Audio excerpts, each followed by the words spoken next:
from Councillor Stephen Cowan, leader of Hammersmith and Fulham Council, who's been a long-standing champion of action on the climate emergency before us, and he's going to unpack what that means from the council's perspective. We're also going to have an opportunity, I think, to go straight back to Stephen after his address with any questions that you may have.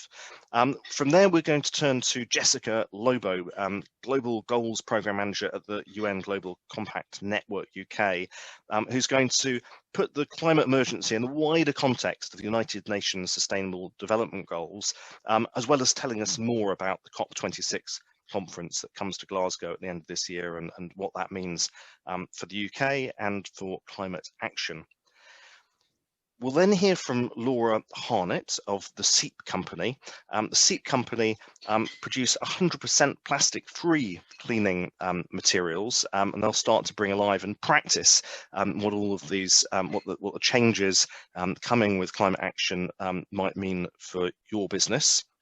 And then finally, we're going to sort of roll our sleeves up with Barney Close from the West London Business team. We're also going to hear from Daniela and Martina, developers of the Climate Essentials tool, as to what the tools are in what we describe as our Race to Zero West London toolkit that you can take off the shelf to start understanding where your company is currently at, what does your footprint currently look like when it comes to carbon, and how can you plan a carbon descent plan over the next 10 years or so to get to zero.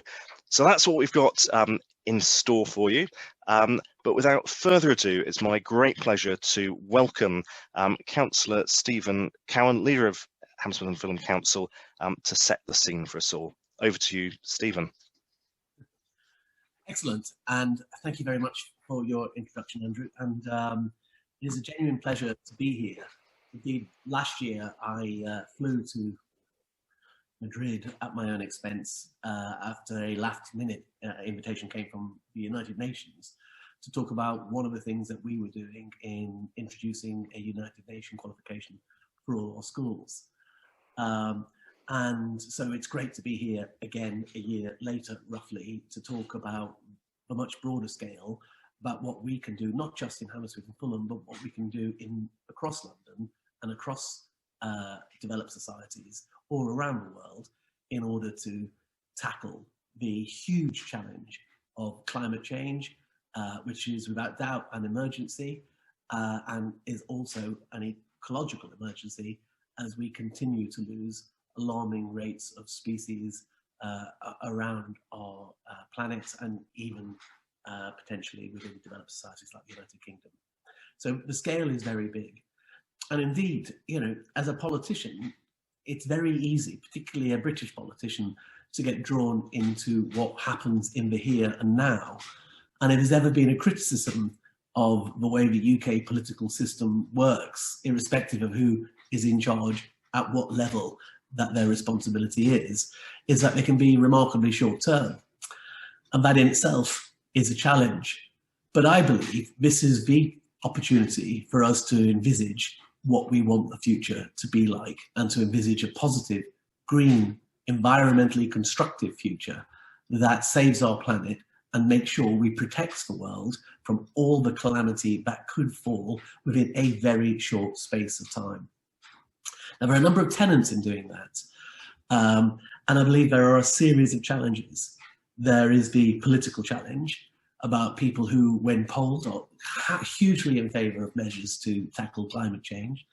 But still, as you've seen from some of the controversies around London with low traffic neighbourhoods and issues like that, people can react when all of a sudden changes are introduced to change their lives. And so that politics we need to talk about a little bit. But we need to talk about the fundamental challenges about how we restructure how our society works.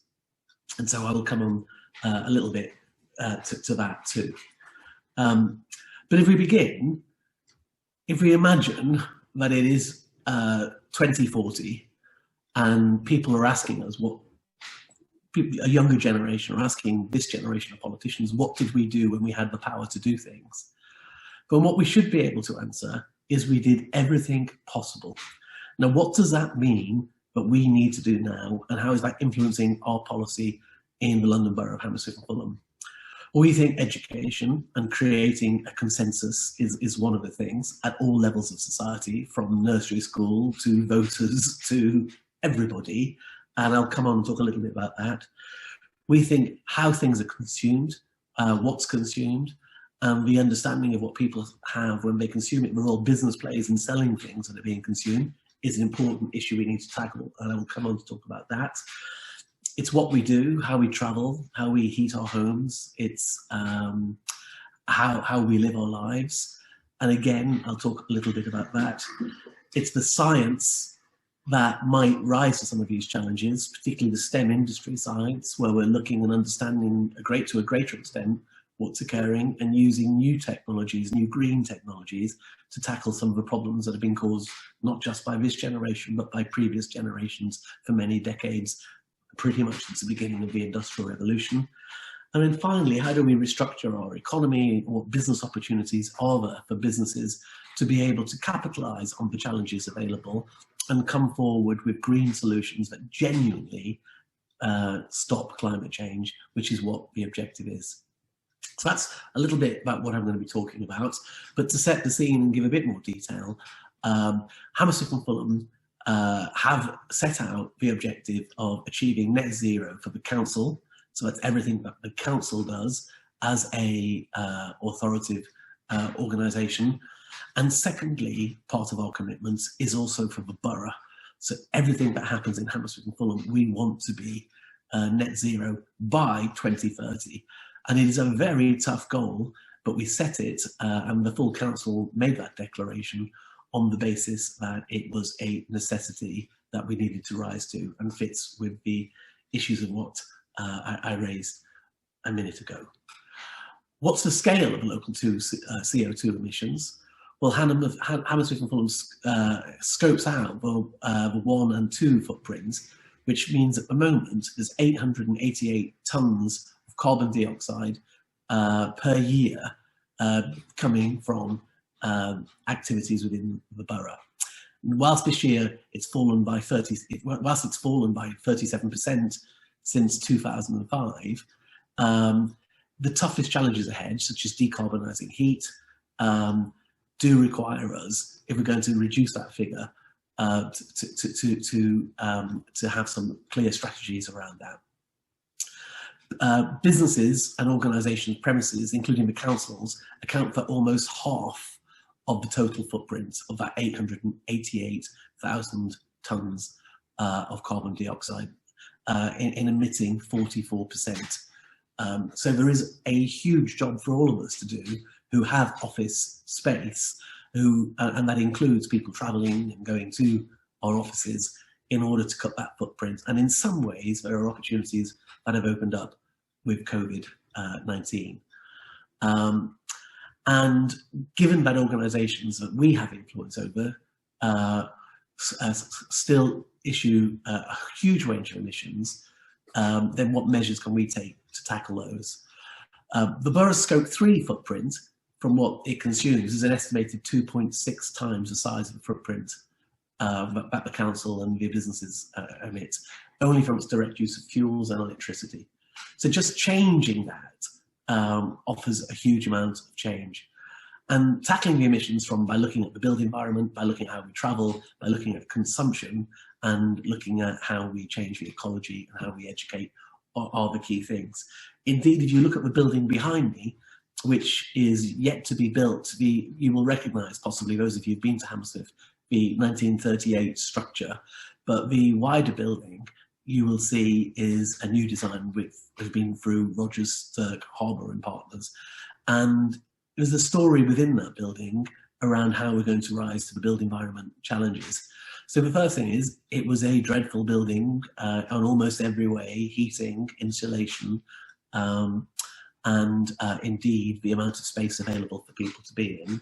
And we've changed that by significantly adding to the office size. But most importantly, it will be heated from a land source buried in the ground, where we generate heat through that process. And we believe by the time it's finally opened, it will be one of the most environmentally positive buildings being built in in British government, at any level of government, which, considering a large part of it is a very old building, gives an idea of the type of things that people can do if they're prepared to invest in new technologies. And that's a crucial factor to what we're aiming to improve. In terms of travelling, pre-COVID, we thought we would need people into the office 3 days a week out of a 5-day week, although most people work longer in a public authority. We now think that might just be 1 day a week. So in terms of the need to get on the train or to go to meetings around anywhere in the world, in fact, then we believe we can significantly cut the carbon footprint by stopping people coming to the office because we don't need them there as much, and actually using technology to have far more meetings online, such as we're doing today. And that, again, will tackle the carbon footprint. So there are things that you can do to tackle the built environment. In terms of investing in energy efficiency and low carbon heating projects across our housing and corporate buildings to grow, we see two objectives there. Is one, to insulate and to deal with the obvious problems, such as green ways of generating energy. But secondly, we think we can grow the local green economy. And that leads us on to what's the role of business? Well, there are huge opportunities in business. If you take Arboria, who is a company that has come out of Imperial College London in the north of our borough, the organisation we have the industrial strategy partnership with. At the very heart of that industrial strategy is the idea that we will generate new businesses that will tackle things such as pandemics and such as the climate emergency. Arboria is just one of many companies who are offering products that they think will rise to the climate emergency. For example, they produce algae-based mesh, which can be put onto the covering of any building. And 1 hectare of that mesh will swallow up the pollution, the CO2, of equivalent of 147 hectares of rainforests, and will also produce the equivalent of 147 hectares of oxygen produced by rainforests. So that type of technology, if we can use it decoratively, and there's an exhibition of their products at the Albert and Victoria Museum, which has that piece of mesh used as a chandelier, or you can put it on buildings, or you can decorate telephone boxes with it. If we can use just that simple product or other products like it, it will significantly make a dent in our CO2 emissions. And indeed, there are many other products coming out of academia which can automatically be turned into business opportunities. And that's why we have an industrial strategy, which we launched in 2017 formally, although we've been working together with Imperial College within a year of us coming into office, after we'd met with the president of Imperial and proposed that we try to turn their scientific innovations into the best possible scientific businesses that then gave children growing up in Hammersmith and Fulham the chance of those jobs or start opportunities within those businesses. And what does it take to get those businesses going? Well, we're attracting anchor businesses in who fit the brief of dealing with climate change, dealing with pandemics, dealing with pharmaceuticals, dealing with life sciences. And we're also looking to have a good place to start up businesses, which is why we've introduced affordable, flexible office space and are looking at venture capital fund support and bringing together communities that will do that. So what makes us different to anywhere else is we are specifically going after the smartest businesses. That's what we want to see Hammersmith and Fulham become a global economic hotspot for. We want to see the smartest businesses tackling climate change coming out of Hammersmith and Fulham. And there have been many, not just Arboria. There's been a company who looks at adding changes to plastics that make them biodegradable. There's been many other different companies that are tackling all the variety of environmental changes, the biggest which is climate change through overheating of our economy. So these are just some of the things that we're doing. I'm happy to take many different questions, but in summary, an industrial strategy based on rising to the scientific challenges by providing the products that will help the way we live tomorrow. Changing transport so people don't need to move about so quickly, and if they do move about, we're reinventing the build environment so that there are more cycle lanes, there are more electric scooters lanes, and there is a greater space for us to plant trees and add to our biodiversity. So build environment, number 2. Number 3, limiting what the council does in terms of how we, what our emissions are, and every single aspect. So renegotiating our refuse contracts. So we are looking to introduce electric refuse vehicles everywhere, rather than diesel-powered vehicles, which are currently everywhere. Many other things, we can use our power, our purchasing power, to make demands on the businesses and suppliers on that they should meet on climate change objectives. And finally, making sure we educate the public and bring them with us, so we don't just tell them what the problems are, we bring them with us as we together form the solutions. And that's a very important thing in democracy, something we're determined to do, and something that is already beginning to show some progress. In Hammersmith and Fulham, we have a special climate change unit that reports into me. It is a cross-cutting unit. Councils can be silo working, and its job is to look at everything that goes on in the council and to make sure that we're streamlining our approaches to meet our climate change objectives. We think this needs to be a huge change. We think COVID and the way we've lived our life over the last year offers huge opportunities. And to rise to those opportunities, we need to rise to them with a green recovery plan. It's so easy to say that, but actually the hard decisions in making what we do green take some genuine changes in what we're doing, and we are introducing a myriad of changes in all the different forms to live up to that goal. So I hope that gives some summary of what we're doing in Hammersmith and Fulham, and I'm very encouraged to be on this panel and to hear what everybody else is doing too. Thank you very much. Goodness, Councillor, that was a tour de force, a huge volume of activity clearly underway at the council, and clearly just as you're positioning yourself as leaders, you're walking the talk in everything that you're doing, and very exciting to hear about the new building rising from the ground but behind you. I'm going to keep an eye on the chat window in case one or two sort of questions come in from others. But two questions I'm keen to put to you. First of all, you talked about obviously the innovation district and the sort of hotbed that's becoming for new clean tech companies benefiting Hammersmith and Fulham and beyond. But I'm interested to get your sense when you're out and about, sort of engaging businesses that are perhaps a bit more mainstream, a bit less cutting edge. What feedback you get from them? The barbers, the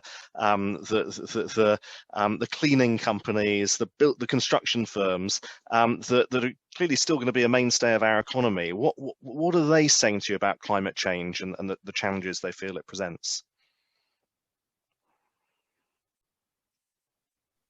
I think at the top end, I mean, when we were in opposition, we spent a lot of time talking about what we would do if we came into office. And the biggest was to have an industrial strategy. My colleague, Councillor Andrew Jones, who's the cabinet member for the economy, is actually a professor of economic geography. So he's been all around the world looking at what works and what doesn't work. And his sort of considered view is we don't do economics very well in Britain. We take a sort of traditional laissez-faire approach. We have done for 40 years. We all think the invisible hand of the market will sort things out, and it never does. And the biggest thing he said is pretty much the rest of the world does it all differently, even in America. They've got their military industrial complex as being the basis of their IT economy. So we determined, well, what does a smart governmental role look like in the 21st century when we don't have any powers as a council, but we do have the power of persuasion, and we do have the power of convening and facilitating. So we went and saw Imperial, who were all over different parts of West London, and asked them to make us their anchor institution, and said, together, we want Hammersmith and Fulham to be a place where the smartest businesses in the world in STEM industries settle. And we want to take ideas that you're generating on tackling the environment, tackling pandemics, tackling the challenges of the age, and we want to we want that to be something that turns into business growth, and good, green, smart business growth, not the type of stuff that just happens anyway. So that's been going on pretty much now for 6 years. We launched it 5 years ago. And if you look at the numbers coming out of White City, they are very impressive in terms of the startups, in terms of the startup in STEM industry areas, in terms of our impact on COVID, and in terms of some of the ideas that will tackle climate change. So all of that's very good. If you then look at the wider public as politicians, I think the reason there's no action, I mean, how long ago was it that Al Gore made, I think it was 2000, 2001, that amazing movie? We're in a worse position now than we were then, and that was followed by George Bush and the oil economy just going wild for years. So there is something going wrong in in our ability to lead the public to make the changes that need to happen. And when you talk to barbershops or little cafes, it's not the top of their agenda, because particularly this year, they've been scratching their heads wondering if they will actually survive. So there is a job of how we make it easy for them to become greener. And that's why we set up a climate change unit. So we're not turning up and hectoring them or fining them, which is what they fear, on top of all their other problems. But ultimately, we're sort of saying, if you did this, that, and this, it will make it easier for you. And that's why we're looking at pioneering introducing food waste, and we're looking at other recycling issues. We're looking at other things we can do to help them. While we're looking at pioneering green energy options, but maybe we can put them in touch with, which looks at genuinely carbon neutral electricity. We're trying to help them be greener quicker, rather than just add to their woes. That's really helpful steer. And my one sort of other questions perhaps sort of builds on that. You touched very briefly on the sort of the LTNs, and clearly that's been quite a challenging aspect of sort of policy making over the past 12 months. And yet certainly if we look at the climate data, we need to continue with modal shift and try and get as many folk walking and cycling as possible. Are there any sort of particular takeaways for you on the sort of past 12 months of that experience, and maybe is there a role, do you think, for business leaders in helping encourage staff to perhaps try a bicycle for the first time, if that's perhaps the case for some folk? Absolutely. I mean, if you're on a bicycle, you're more likely to stop at a coffee shop, rather than pull in your car. So absolutely, there are real business benefits to it. We introduced a traffic scheme in South Fulham, and before we knew it, we had 2,000 people protesting, whipped up by our political opponents and the MP down there. And that's too often what happens. I understand they're pulling out LTNs in some parts of London after changes in the political leadership in one of the councils. So it's a very big challenging issue for all politicians to try and bring people with you.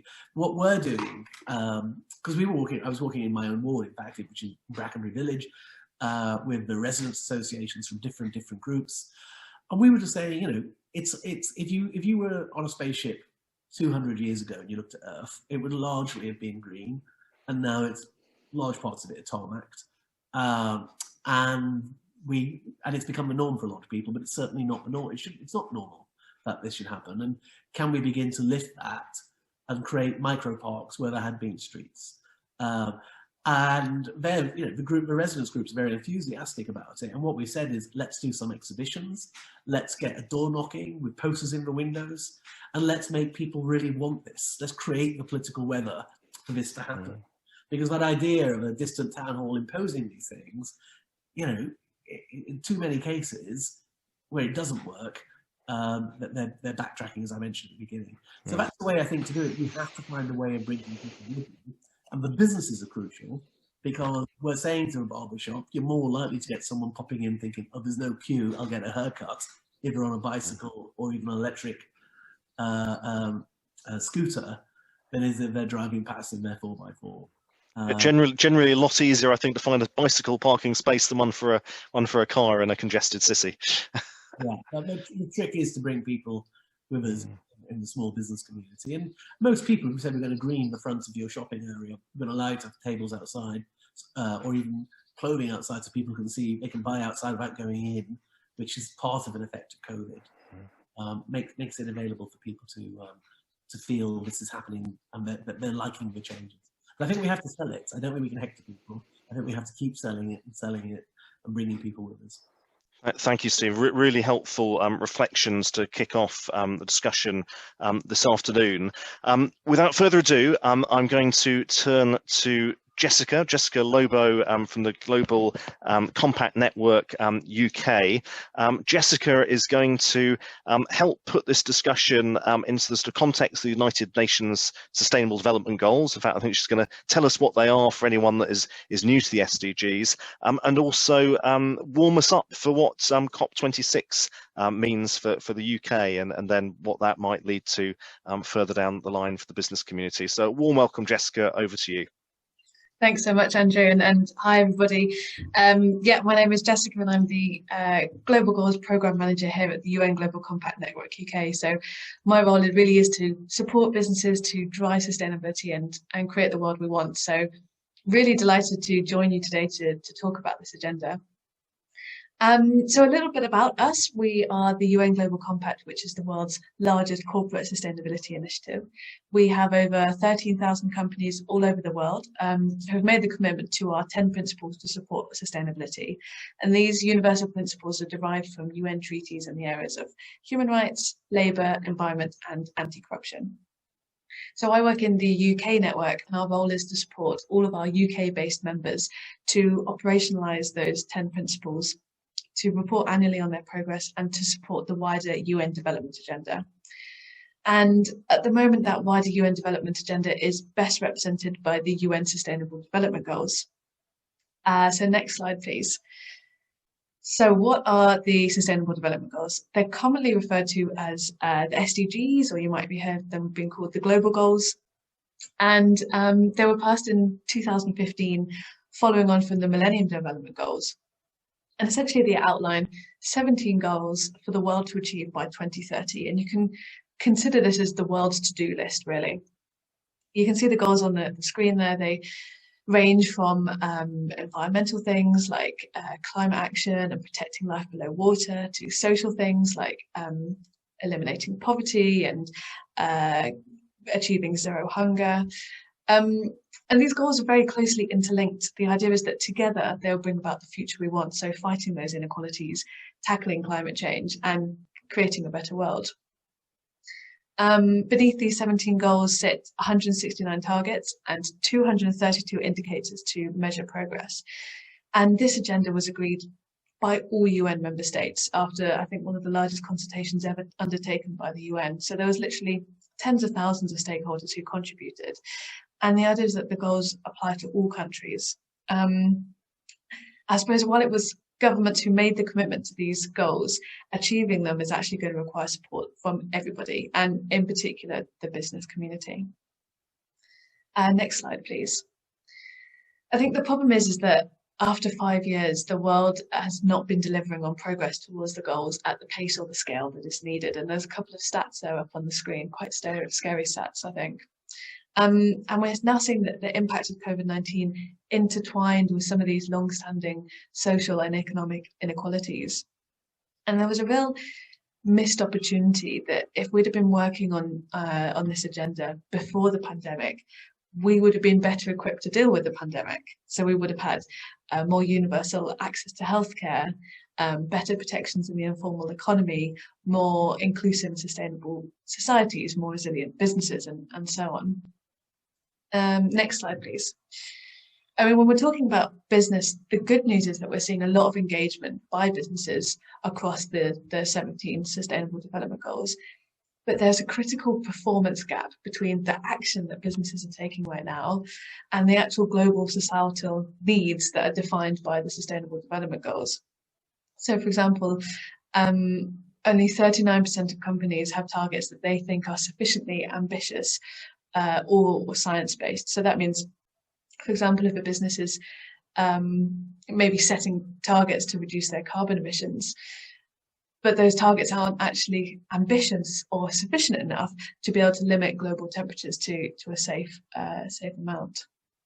So I guess that's what's happening globally. Let's go on to the next slide and kind of zoom down into the UK. I guess specifically in the UK, we have a lot of work to do. And on the left side of the screen here is a study in 2018 in which an organisation called UKSSD found that of the 143 targets which were relevant to the UK, we're only making good progress on 24% of those. So that was back in 2018.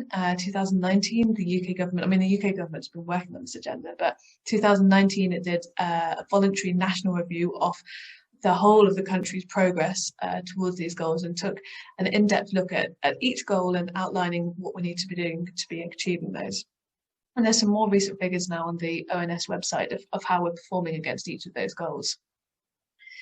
And so now with this mandate from the national government, local governments are working on this too. And London just this year released a report looking at how London is contributing to the goals.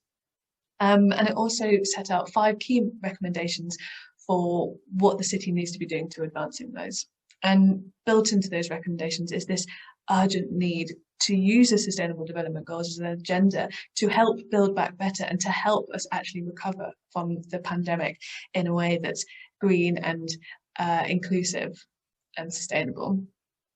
And of course, business is such a huge part in London being able to deliver this. So I guess we know that London needs business to help deliver this, but really what are the benefits to you?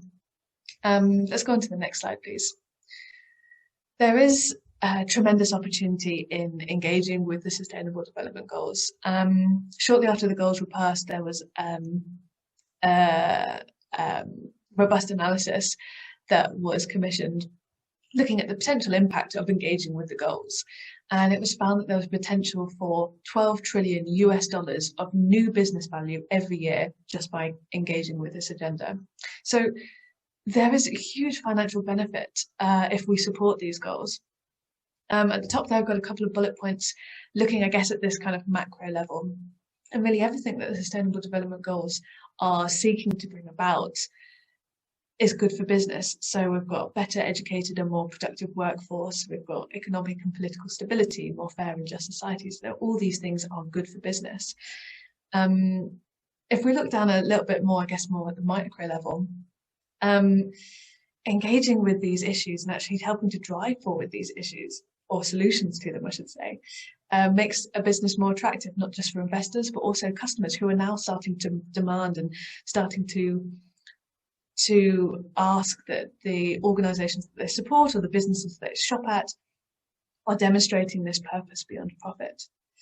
Engaging with this agenda improves management of the supply chain, so it could save you money and resources, improves competitiveness in hiring the best human capital, builds trust and accountability, and actually just engaging with the Sustainable Development Goals themselves enables you to share this global language and sustainability and really demonstrate to then your investors and your customers and your stakeholders how you are helping to deliver this. I guess going back to COVID, I mentioned the missed opportunity in not making more progress towards the goal and how that would have left us better prepared for the pandemic. And that applies to businesses too. So aligning your strategies with the Sustainable Development Goals is the best way that you can create a resilient, a strong and a sustainable business. And there are a number of free tools and resources to understand the SDGs better and to understand how you can align with them, how you can communicate about them, and how you can explore your own impacts on the goals. So if anyone's interested, then you can visit our website. We've got all of these free tools available, and I can put a link in the chat later. I suppose today we are just focusing on particularly one of those goals, which is SDG 13, climate action. So I guess let's take a look at why we're looking at this goal in particular. Next slide, please. I think when we're looking at business and the goals, climate action is one of the SDGs where businesses of any size can have the biggest impact.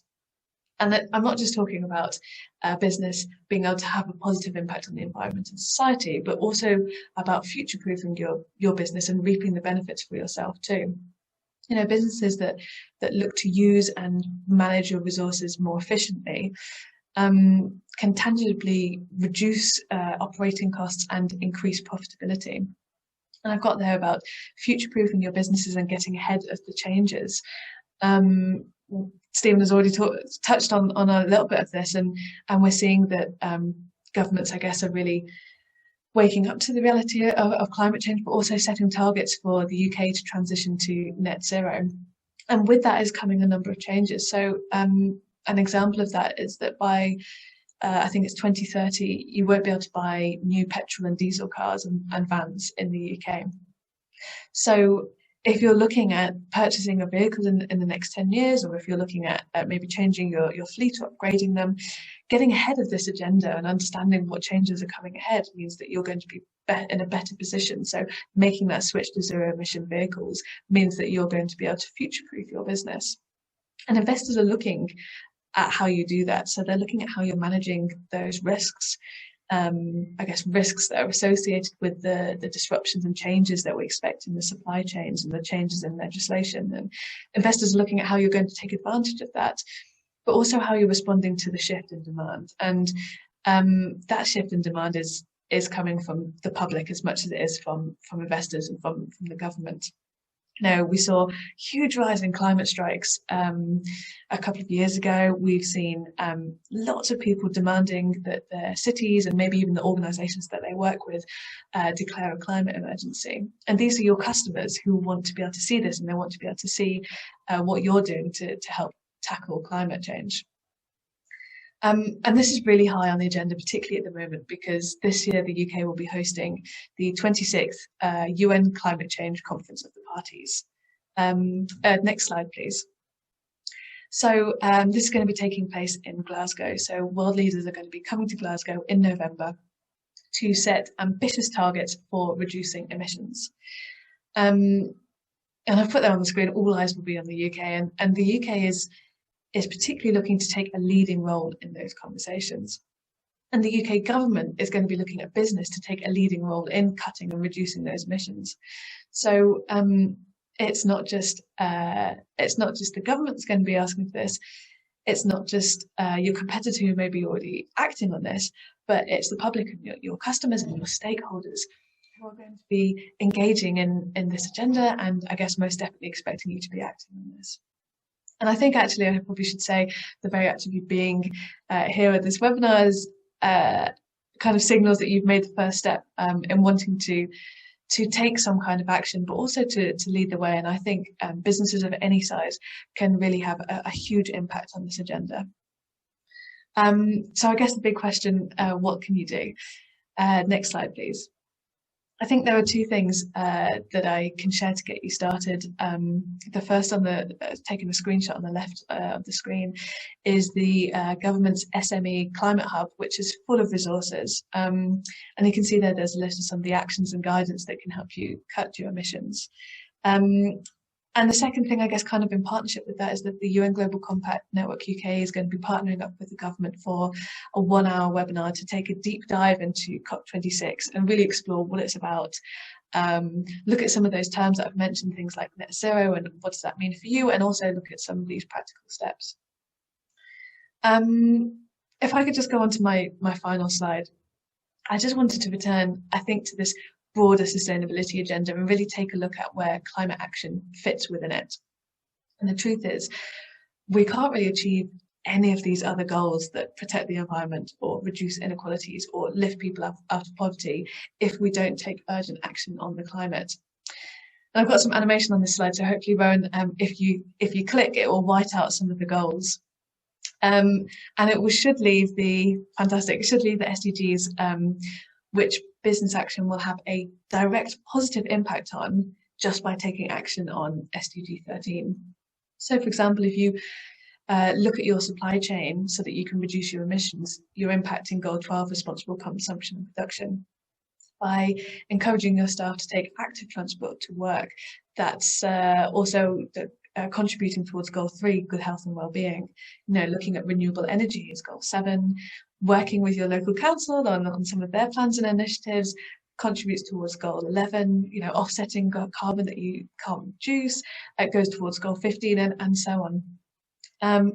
So I just wanted to kind of put that context of climate action within the rest of this goals, and looking at how just by taking action on some of these small and very achievable areas, you can then impact the rest of this agenda. And of course, the ones that I've highlighted on the screen there is just the goals that you can impact at the direct level, if you consider the kind of knock-on impact globally, you start to understand how climate action will then impact all of these other goals. So I hope that's set the scene a bit, and I'm now going to hand over, I think, back to Andrew and the rest of the speakers to dive a little bit more into the practical action that you can take to deliver this agenda. Jessica, thank you so much. I've certainly noted down the 17th of June for your sort of webinar where you're going to do that deeper dive into COP26 and what that will mean sort of in practice. So I think we're all finding that sort of as the weeks and months go by, little bits of sort of being revealed all the time as to what COP26 has in store for us. As you said, we're now moving to a sort of second half of today's the webinar where we're going to start to get into the practical details, and we thought the best place to start was actually going to be to hear firsthand from a business that has put environmental sustainability right at the heart of their business and the way they work. So I'm very pleased to welcome Laura Harnet of the Seep company to tell us a little bit about your journey. Laura. Hello, thanks very much, Andrew. Yes, so my name's Laura Harnet. I live in West London, so in Shepherd's Bush, and I was put in touch with West London Business through the Better Futures programme, which, for those of you that don't know, it's supported by the Mayor of London, and it's a project or a programme to support small businesses based in London who have a kind of clean tech or environmental agenda. So you can apply for support, and part of that support is being introduced to networks like this. So very grateful for the opportunity, and hopefully some of what I've learned will be useful for others. So my background is sort of 20 years in the consumer and retail industry. So my last role was a director at Selfridges. Before that, I was in a strategy consultant and working for companies like Kingfisher. And a lot of those were fantastic businesses, but a lot of the focus was all around how to sell more. And in my private life, my home life, I was living as, sort of sustainably as I could. I mean, I wasn't, living in a yurt in West London, but I was, I certainly was trying to make more conscious choices. And what I realised, it was at the beginning of the last lockdown, I think there's a lot of businesses that are set up since lockdown, that my kind of private life and my the way I wanted to live and the way I worked were just at odds. And so I've been sitting on this idea for Seep for quite a long time. I'm an angel investor as well, so I back mostly female startups. And the idea for Seep I'd been sitting on for a while, expecting somebody to come forward and ask for investment. And probably the easiest way of me describing what Seep is, if you imagine walking down your local supermarket aisles, and if you're a sustainable kind of consumer, and now I think it's something like the latest Deloitte report suggests that nearly 50% of consumers would say that they would choose sustainable brands. But if you're one of those people, a bit like me, you'll choose, maybe it's recycled toilet paper or it's organic produce. You'll go for the better option. And when I came to the cleaning aisle, there were some sustainable options on the sprays and that sort of, so eco-ver methods that are fairly well established, they're less toxic. But if you look at the opposite side of the aisle, it feels like you're walking into the 1950s, basically. So it's sponges, cloths, dustpans, brushes, mops, and they all are made of plastic pretty much. And the branding, it hasn't moved on very much. They're from the 1950s, dominated by brands like Spontex and Brillo. I mean, even the names kind of hark back to a different era. And I just couldn't understand, why are all these people switching on one side and there wasn't something that was available to use with it? And so I waited for some startup to approach me for investment, and it just didn't come. And I guess lockdown gave me the opportunity to really understand and get underneath the business plan and go, right, well, why isn't this sort of thing existing? And I sort of worked through it, and then decided to go for it back in June, and we started selling in October in pre-sales, and then November really kind of went for it. And now we have a sort of a range of about 5 products. We've got plans to add to that over the next few months. And I think what's interesting here is that for a startup, it's nearly easier than it is for a well-established brand to become net zero, because you're building your business from the ground up. You're making, you're having to write policies, you're having to determine what you want your products to be made of, how do you reduce the impact of the products. And I think a really good guide for those people that might be starting businesses or they've already got businesses, for me, was B Corp. It's an amazing framework that looks across many of the SDG goals, and it means that you're kind of building the kind of business from the ground up that is kind of truly ethical, really. So you're making sure that you're paying your workers national living wage, you're not doing 0-hour contracts, and so so we decided that B Corp certification was really important. When you're in your first year of trading, you can apply for it and you can become something called B Corp pending, and that gives you a bit of leeway to get everything set up. And so we're B Corp pending, and then the product, basically, let me just quickly show you so that you could just get an idea. So I don't know if you know the kind of typical sponge, right? So you've got the green topped plastic sponge at the top, and then normally it's a plastic bit of sponge at the bottom. And those are made of virgin plastic, and they can't be recycled. And so when I launched Seep, I thought, right, well, how do I create this that has the same effect, that is an easy swap for people to make? And so the top is made from loofah, which unlike some of our customers, they think it's that we're killing sea sponges. It's not. It's a cucumber type vegetable that grows on a vine. So that's what the top bit is, and then the bottom is wood pulp. So it's cellulose made of wood pulp. And so all of our products are a little bit like that. And I guess to kind of come back to net zero, the idea is that we're giving people better household essentials. So better, they look better, but also that they have much less of an impact. So at the end of using one of these, it takes about a month. You can then cut it up and put it on your home compost heap, and it will compost down. And so we've built from the ground up, B Corp certified business, or hopefully by the end of the year, using better materials that also we're thinking about the end of life, so that how can people dispose of them so that it doesn't go into landfill or incineration. And I think that's also a sort of challenge for businesses, because I think you're very used to thinking, how do I get a product, and then as soon as the product is in the hands of the consumer, then it's not really my problem. But that is something that I think through collaboration with people, Hammersmith, with councils, with government, around how do you get more people in general starting to recycle and reduce their waste, can be a really, can really be a really good thing. And I think it's, for a small business, it's hard to do that on your own, but it's much easier when you're part of a network. So I guess I think about tips about how to get to net zero. So the last thing we do is we offset. So we try and reduce as much as we can our own carbon emissions. So no air freight, trying to source as locally as possible, no plastic in any of our packaging, and then anything that we can't offset, we've partnered with a charity, a reforestation charity, and they, so they've calculated the carbon footprint for each of our products, and then they basically select the best projects, reforestation projects, and they put the money that we give them into that to offset. So we 3 times offset our footprint. And so those are some of the ways that we're working. But I think what I've realised is you're never perfect. The kind of eco warriors, and there are a lot of them out there, and they are really challenging, quite rightly, about the decisions you're making, how far you're going.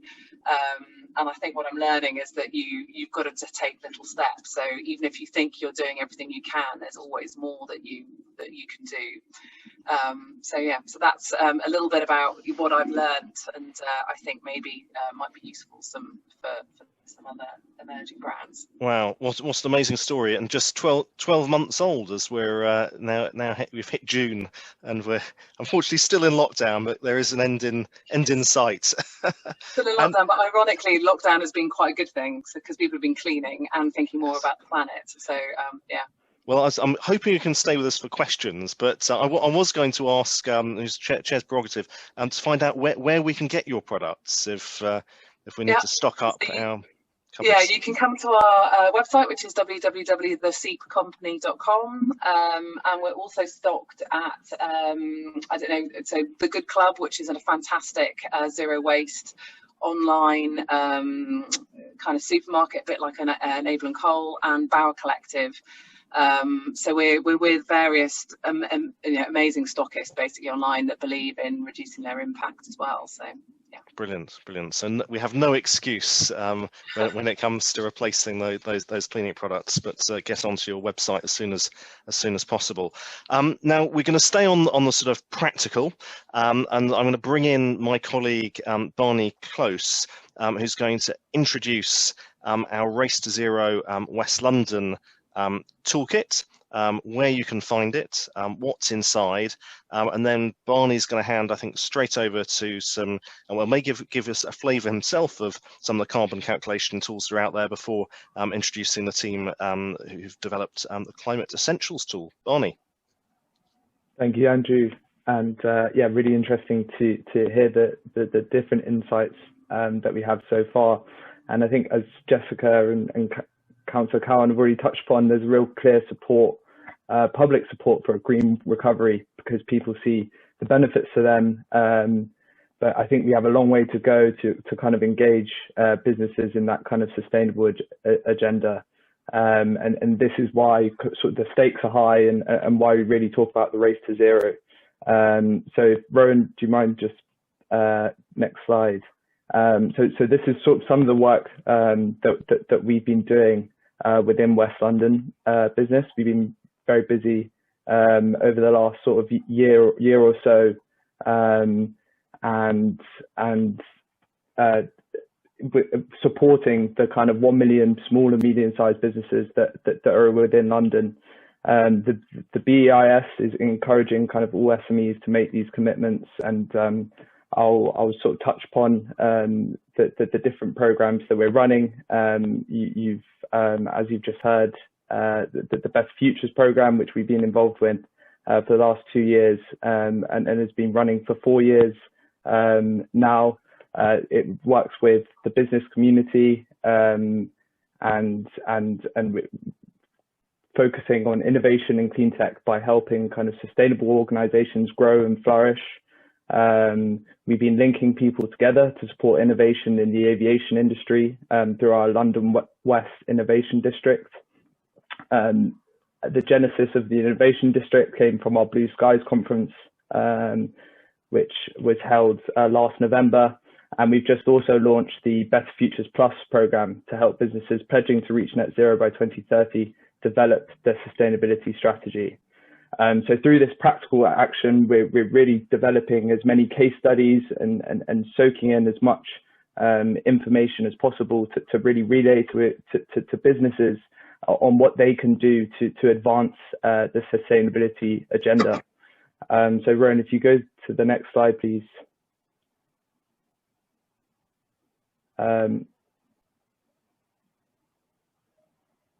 So really, we're encouraging as many businesses to set net zero targets through our Race to Zero campaign, and it's becoming net zero is being recognised as a primary goal of climate change mitigation at a global level. In 2019, the UK became the first major economy to legislate and commit to achieving net zero carbon emissions by 2050. And we've partnered with the UN Global Compact and the UK government in the Race to Zero campaign. And our mission is really to turn the momentum of the sustainability agenda and the programs that I've just touched upon into practical action across West London.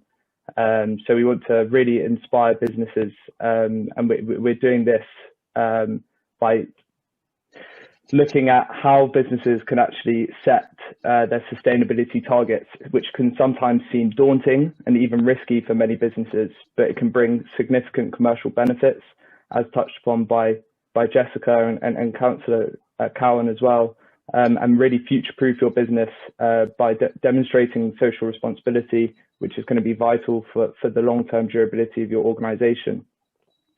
So our sustainability tool guide will provide you with the tools to get started on your journey, with information around wider policy guidelines, sector-specific tools, so you can track and reduce your emissions to fit your business and your stakeholder needs. So the tools that really are out there includes ones that take a sort of more holistic view of environmental sustainability, as well as tools that incorporate social and economic value creation. So just touching on a few, we have some sector-specific tools looking at the built environment, which is a major sort of working group within West London Business. And the operations of building alone represents around 40% of energy use in many developed economies. So reducing that energy use and transitioning towards zero greenhouse emissions in the built environment is going to be critical for this agenda.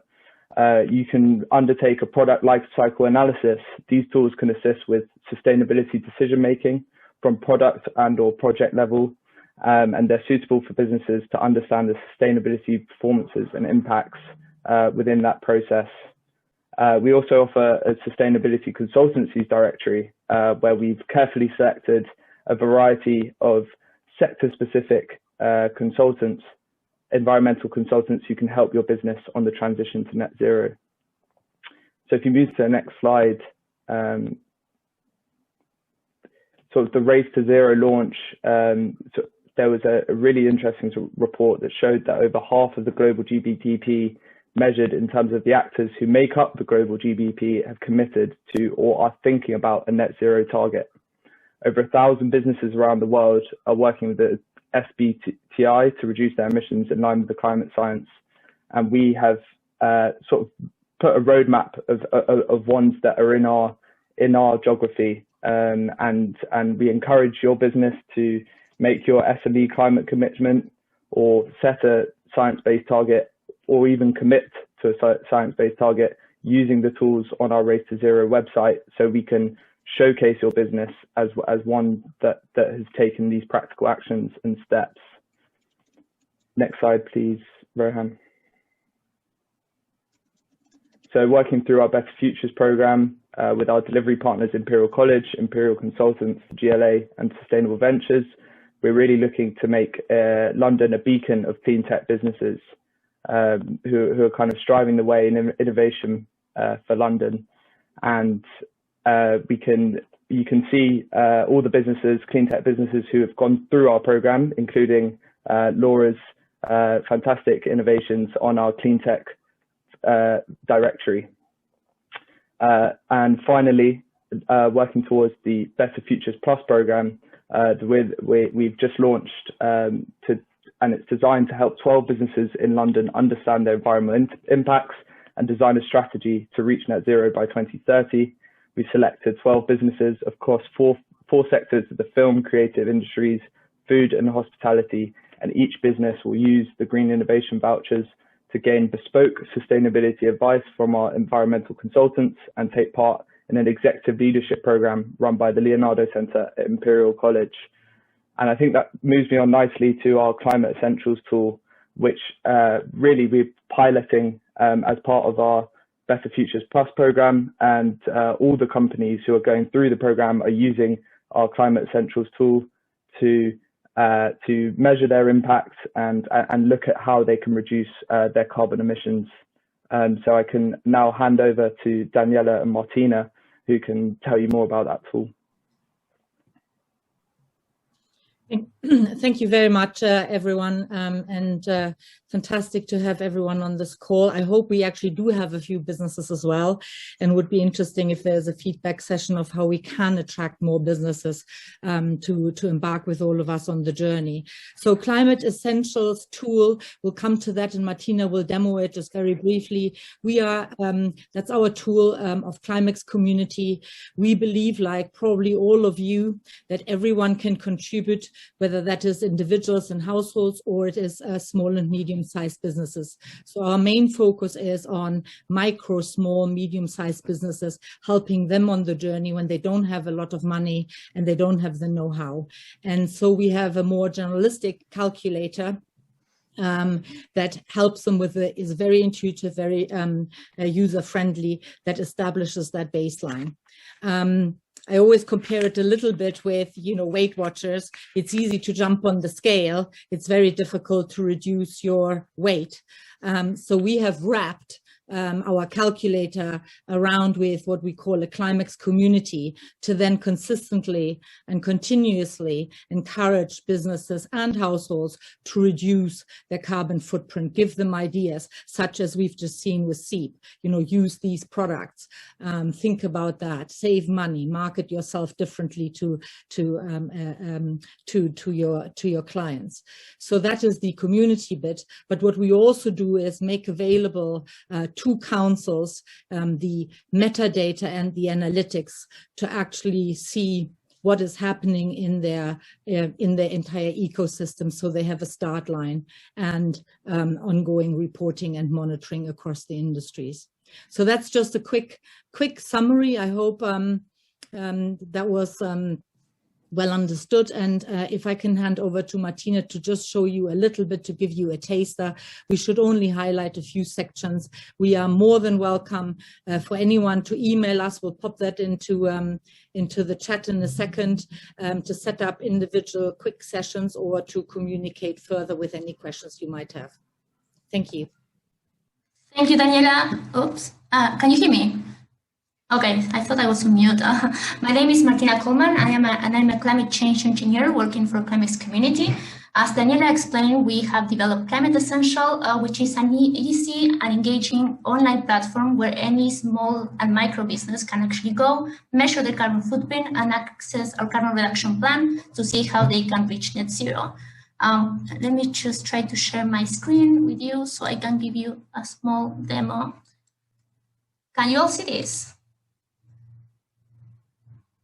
Can you see this? Perfect. Yes. Thank you so much. No, sometimes, my internet doesn't work very well and I get frozen, but please let me know if you have troubles seeing me. As Daniela explained, we in Climex community, we believe that everyone can do their part to try to reduce global warming to below 1.5 degrees Celsius. So if you're a person or part of a household, if you're a micro and small business, you can go into a platform and measure your carbon footprint.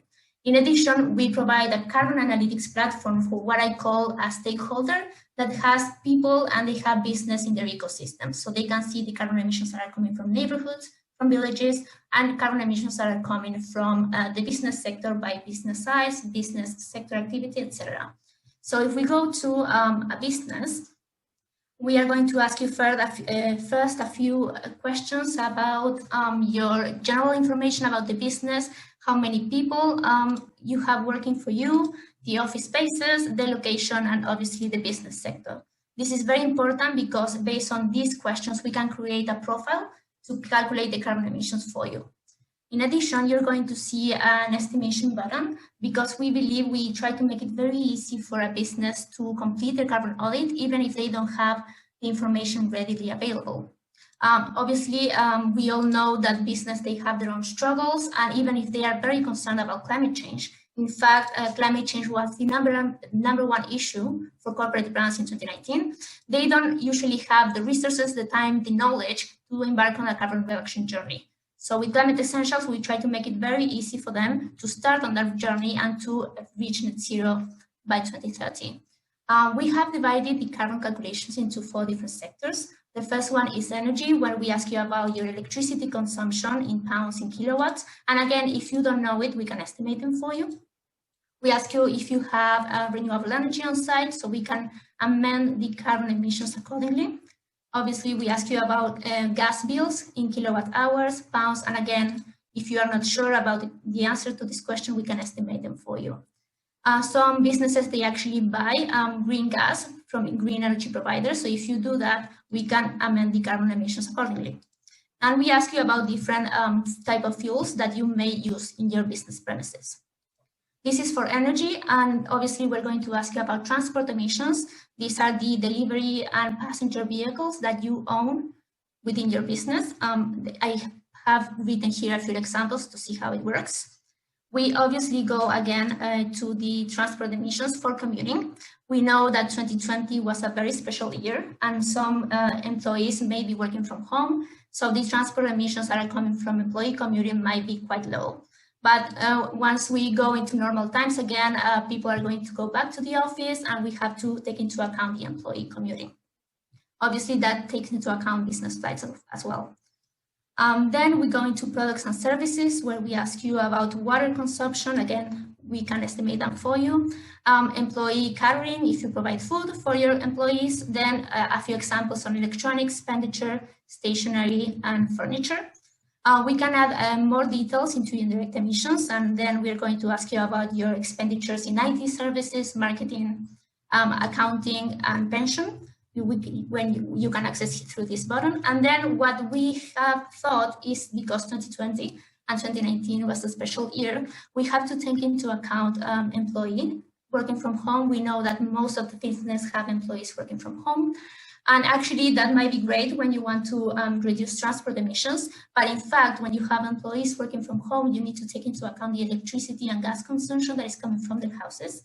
So basically, through this profile, where we ask you about the hours working from home, the employees, numbers of employees working from home, and the days a week they're working from home, we can actually estimate your office equipment and your heating energy emissions, which is this is quite high, and there's a reason because of that. For example, if you have 25 employees working in an office, you're actually heating a single space. But when you have employees working from home, you have 20 different employees heating 20 different places, and the energy emissions that are coming from working from home is actually quite high. But hopefully that is going to be resolved quite soon. And then the last section that we have for the carbon calculation is waste, which we have divided the waste into general waste, recyclables, and food waste if you collect it separately. Again, if you're not sure, because we know it's very difficult to estimate the waste in kilograms or tons, we can estimate them for you. Or if you want, you can have some visual aids where you can select the bins that you have in your business premises and how often you empty those bins. Based on this profile, we can estimate the waste that is coming from your business. And lastly, once you have completed our carbon audit, you're going to access our dashboard, where you're going to have the carbon footprint for your business for the selected period of time. We benchmark your carbon emissions against business working in the similar sector and similar size. Then we divided the carbon emissions into Scope 1, Scope 2, and Scope 3. This is very important if you want to start measuring and reporting your carbon emissions against the GHG protocol. And we have also divided your carbon emissions into the same sectors as we have in the carbon calculator.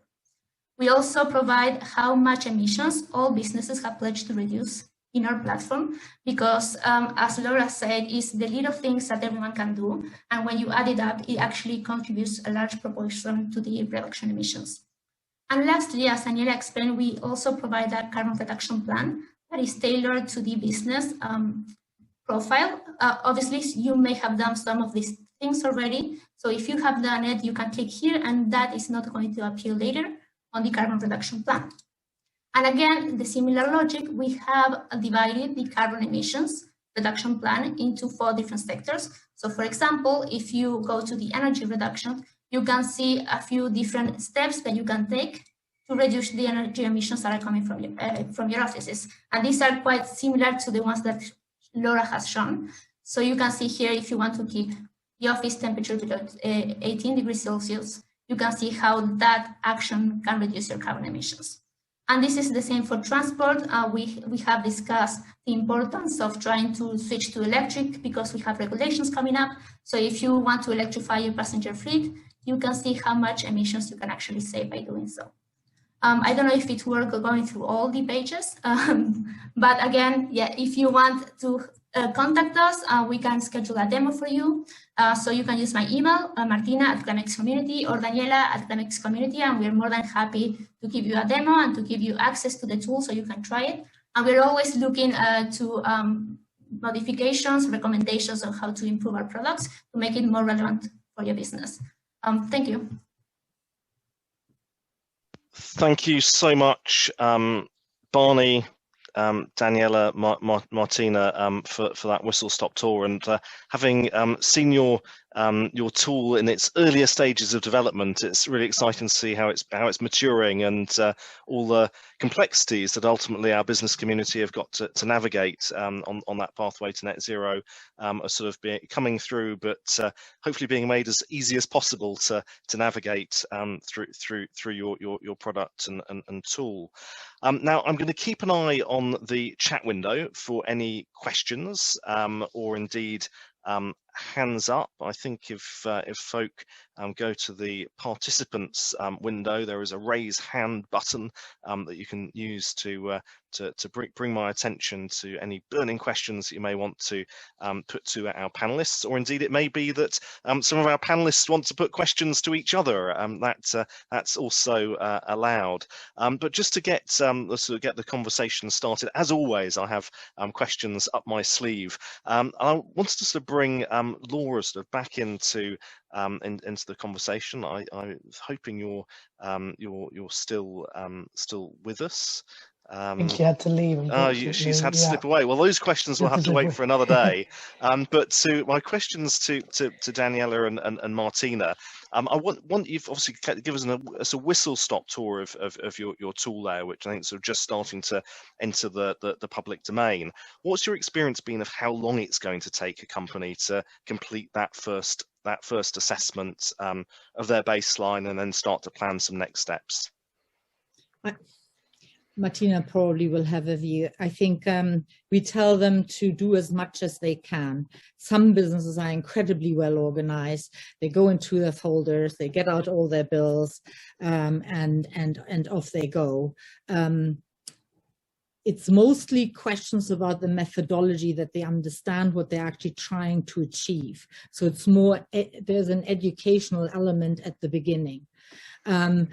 If they do not have answers, they do not have the bills, they have all these estimate buttons, which are pretty exact for not having more detailed data. So to be very honest, can just be from, a few hours, half a day, to actually longer, depending on what you want to achieve and how intensely you want to work with, with the tool.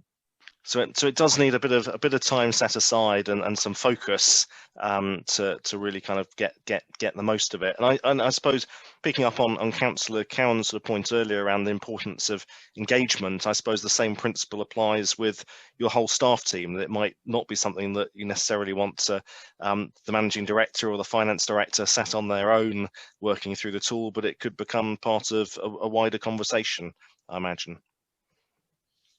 Well, I think as you've seen with the Better Futures team, quite remarkable engagement from the top, and all those businesses, it's actually the leadership with the support of their staff that wants to embark on the journey. And some of those conversations were just amazing. In the sense of commitment. The question that I have, that we all have to ask ourselves, I think is more important. Those that have drunk the Kool-Aid, they will do it, they will go. And over time they will learn and network and get there somehow as fast as they possibly can with the means that they have. But how do we get everyone out? How do we get the next tranche of adopters? And that's where we have to become probably incredibly creative. And I spotted within your tool you have a suppliers button, and I assume that is one of the levers that those that drunk the Kool-Aid, as you put it, can be pulling to kind of put a pressure on suppliers and say, well, actually, if you want to continue to have our business, you're going to need to make some changes too. I mean, some large enterprises these days are already asking you to report something basic. So of course, the intention here would be that they can, when they're in the tool, just send the report, that they don't have to, or that at least they have all the information, because, you know, a GSK or a Unilever will ask you probably in their special way. So that's, I think, is coming more and more, that pressure from large enterprise, but also most hopefully from the regulator at some point. And I think the public sector is, you know, also setting some objectives and goals that you have to demonstrate as a small business what you're doing. But your tool is also, from what I understand, allowing you to put pressure on your suppliers. So it's kind of going in both directions. Yeah. Now, I'm going to sort of invite any of the panel to pick up on my next question, and that is around offsets. We heard Laura sort of mention the use of offsets, that they'd, from the sounds of it, done a level of life cycle analysis on their products to really understand at quite a micro level what the footprint was of the new products that they're bringing into production. But then, despite all their efforts, they were left with some carbon that needed to be offset. So they were buying offsets and investing in those projects. From the business side I talked to, it can be a difficult choice knowing what offsets to buy, because there are an awful lot out there. I wondered whether Jessica, Barney, or the team at Essential Climate's community have a view on where we should be looking to buy our carbon offsets.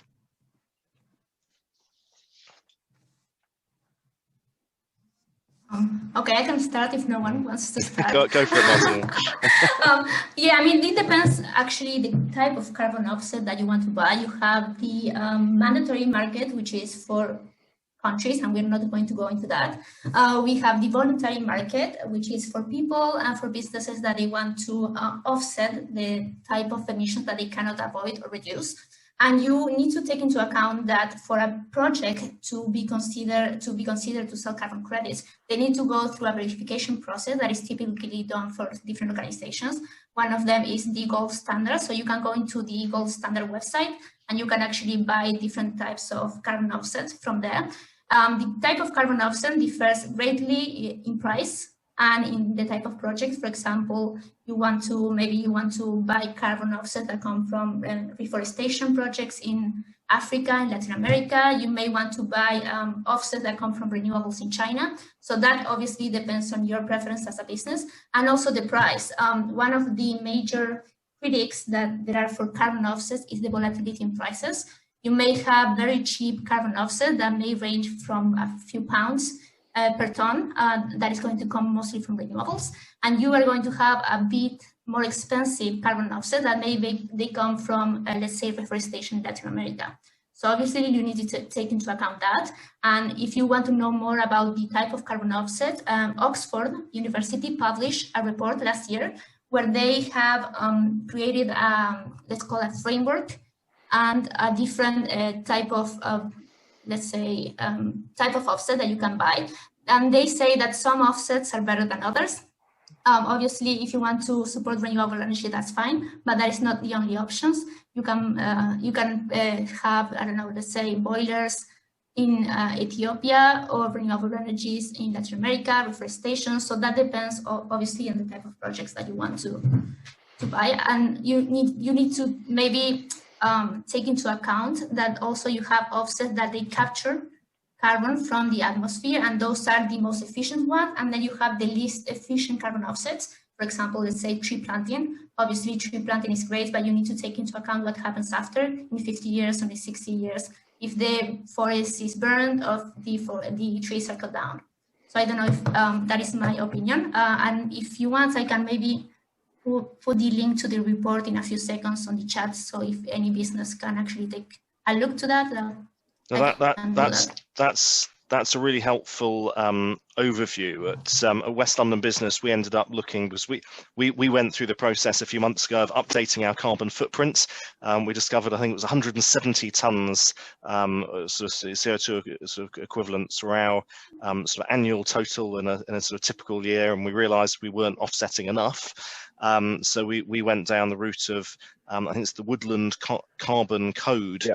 as our sort of standard, and we've sort of joined the Carbon Club, which is frankly very easy. We report to them annually what our emissions are.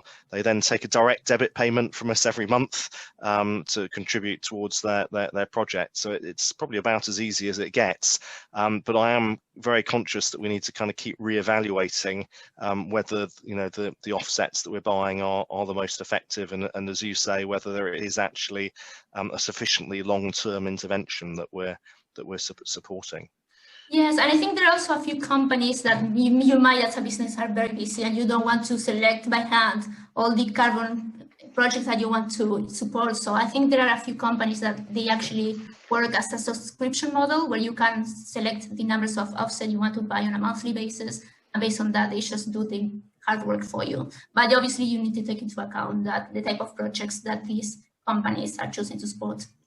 Indeed, and I think for us, one of the attractive aspects of the sort of woodland code was this particular sort of Carbon Club was the UK focus, and a sense that maybe there's greater accountability to us as UK buyers of these offsets if we can actually name the forests that the additional trees are being planted in, and go and look at them at some point to reassure ourselves that they are indeed there.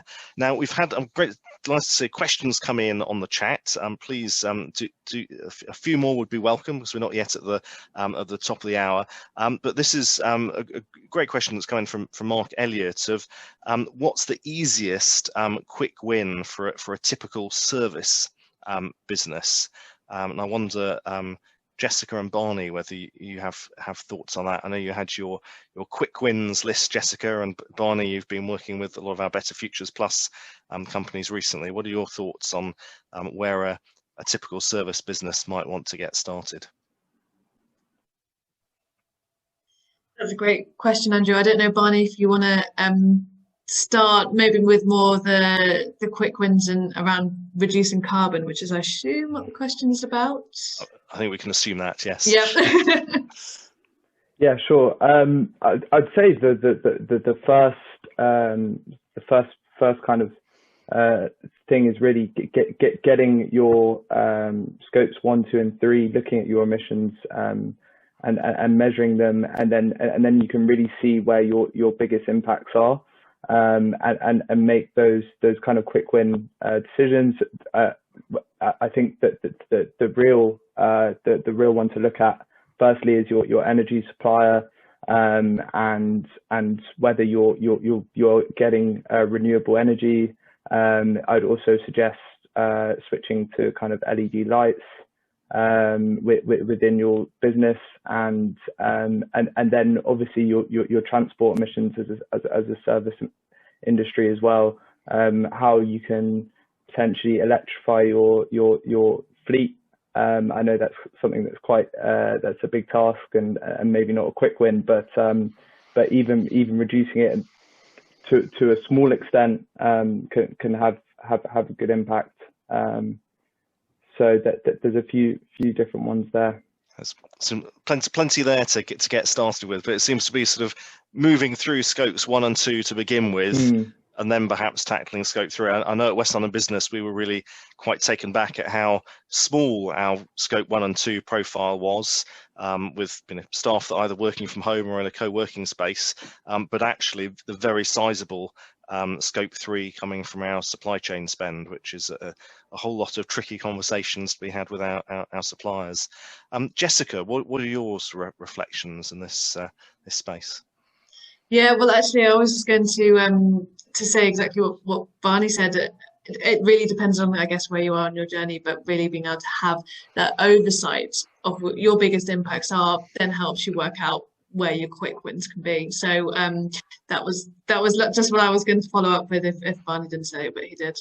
And I suppose having that baseline does give you something to measure off, and can help you figure out what a 10-15 year journey to zero might look like, and also perhaps what's in your control and what isn't.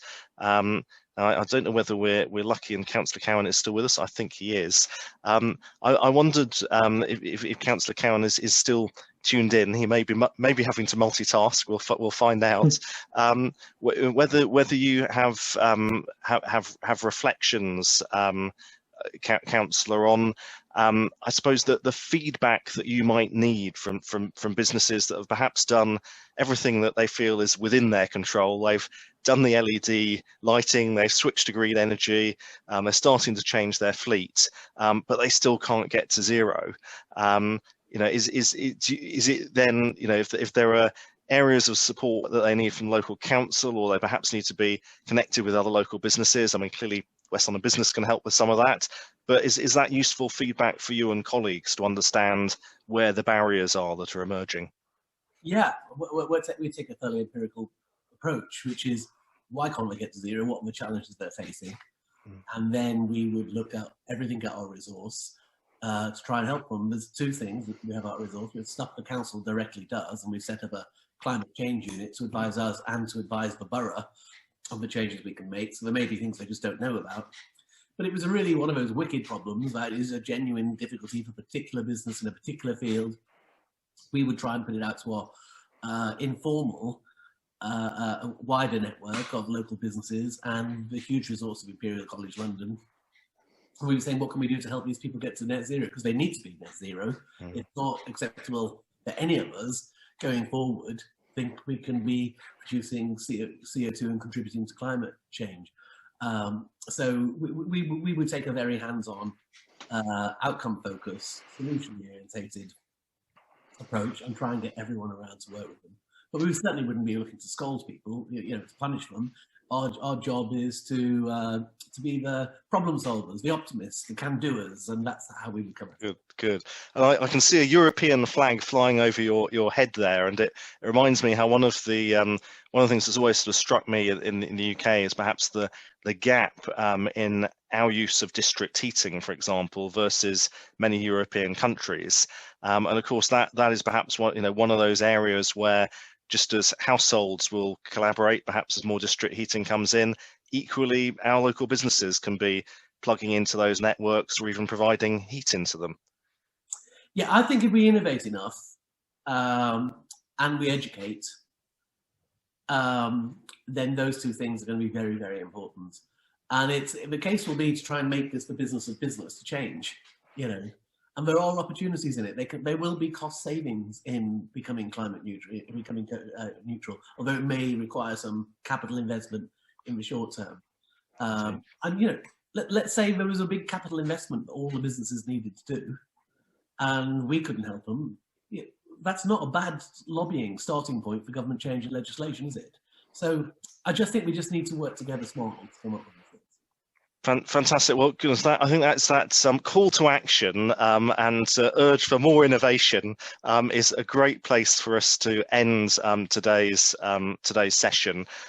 Once again, a huge thank you to all of our panelists for joining us on the first stop on our week-long roadshow across West London.